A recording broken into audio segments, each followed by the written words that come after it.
ഞാൻ ഇപ്പൊ പറയാൻ പോകുന്ന ബാക്ക് പഞ്ചിനെ കുറിച്ചാണ്. നിങ്ങൾ ബാക്ക് സൈഡ് വെച്ചിട്ട് ഇങ്ങനെ അടിക്കണം. മൊയ്ത്തയിലും അതുപോലെ സെൽഫ് ഡിഫൻസിന്റെ ഇതിലുണ്ട് ബാക്കിൽ നിന്ന് ഇങ്ങനെ അടി വന്ന് എങ്ങനെ നമുക്ക് സേഫ് ആയിട്ട് അടിക്കാന്നുള്ളത് ഇതാണ് ഞാൻ പറഞ്ഞു തരുന്നത്. ആ അടി നമ്മൾ സേഫ് ആയിട്ട് അടിച്ചില്ല എന്നുണ്ടെങ്കിൽ നമ്മുടെ കൈയായിരിക്കും ഒടിക്കുക.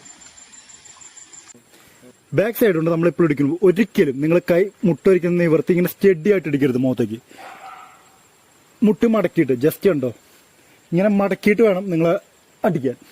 സെൽഫ് ഡിഫൻസിലാണ് നിങ്ങൾ കൂടുതൽ കണ്ടിരിക്കുക. പിന്നെ മൊയ്ത്തയിലും ഇങ്ങനെ അടിക്കുമ്പോൾ ഉള്ള ഗുണം എന്താണെന്ന് വെച്ച് കഴിഞ്ഞാൽ ഈ അടിക്കുന്നവർ ഒരിക്കലും നമ്മൾ പഞ്ച് ബാഗ് പോലെ അല്ലെങ്കിൽ നമ്മൾ ഇതിൽ തട്ട് തള്ളുന്ന പോലെ ഒരിക്കലും ആളങ്ങനെ നിൽക്കില്ല. ജസ്റ്റ് ഒന്ന് ഫ്രണ്ടിലേക്ക് കയറിയെന്ന് വെക്കുക.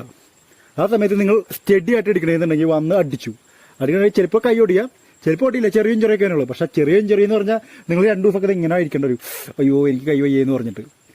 അപ്പോൾ നിങ്ങൾ ഇങ്ങനെ അടിക്കണമെന്ന് നോക്കിയാൽ കൈ കുറച്ച് മടക്കി ജസ്റ്റ് ഇതുപോലെ മടക്കിയിട്ട് അടിക്കാന്നുണ്ടെങ്കിൽ ആൾ ഫ്രണ്ടിലേക്ക് കയറി. ആ സമയത്ത് ഇവിടെ തട്ട് വന്നു കഴിഞ്ഞാൽ കൈ ജസ്റ്റ് ഉണ്ടോ ഒന്ന് നിവരും. അപ്പോൾ തന്നെ നിങ്ങൾക്ക് മടക്കാനും പറ്റും. അപ്പോൾ നിങ്ങൾക്ക് ഇഞ്ചറീസ് ഒക്കെ വളരെ കുറവായിരിക്കും.